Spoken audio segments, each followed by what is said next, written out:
So here's one more day of trying out our perfect pizza crust for a New York style pizzeria.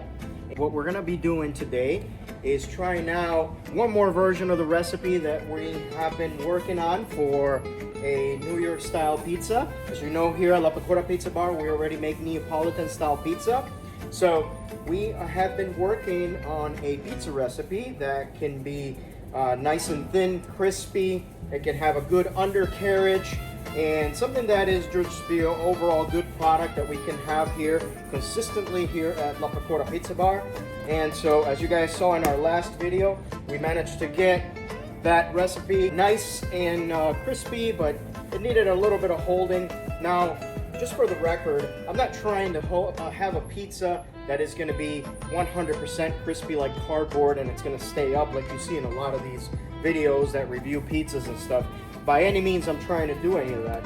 I think a nice New York slice, anywhere you go in New York, it's going to have a fold to it. It's going to flop a little bit.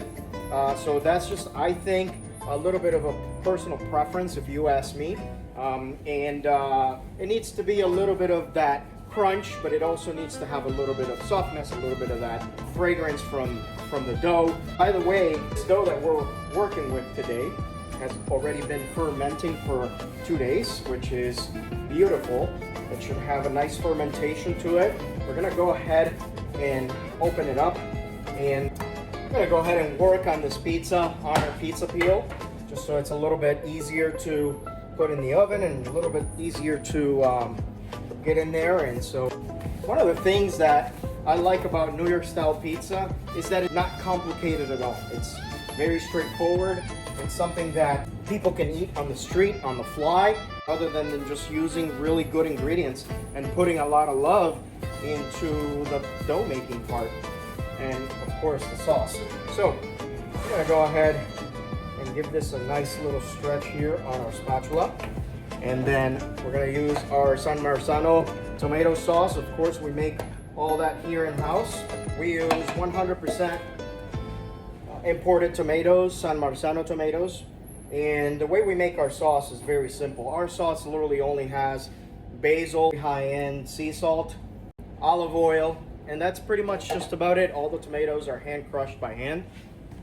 So we're gonna go ahead and put some of our cheese on our pizza. I like to use a little bit of Pecorino Romano on it, just for that little bit of saltiness and flavor. So we're gonna go ahead, throw some of our basil and crush it up. By the way, if you're using basil on your pizza, you should break it up.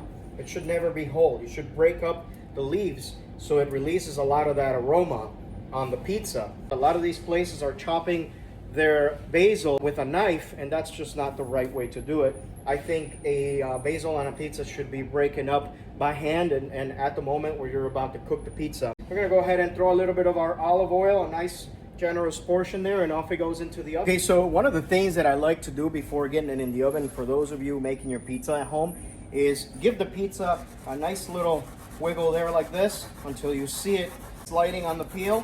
That's when you know it's ready to put in the oven. So what we're gonna go ahead and do, throw that in the oven right now, and we're gonna go ahead and watch this pizza bake. This is beautiful. All right, so let's go check on our pizza because it should be nice and ready. Woohoo! Check that out. It's out of the oven right now, and we're gonna go ahead and finish it off with a couple more basil leaves. A lot of basil. I actually like a lot of basil on my pizza. And we're gonna go ahead and break it up. Throw it on there, cut it up.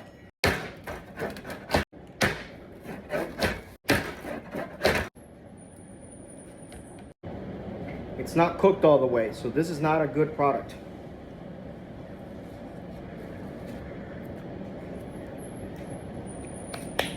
Very delicious, but I don't think it's the right amount of crisp.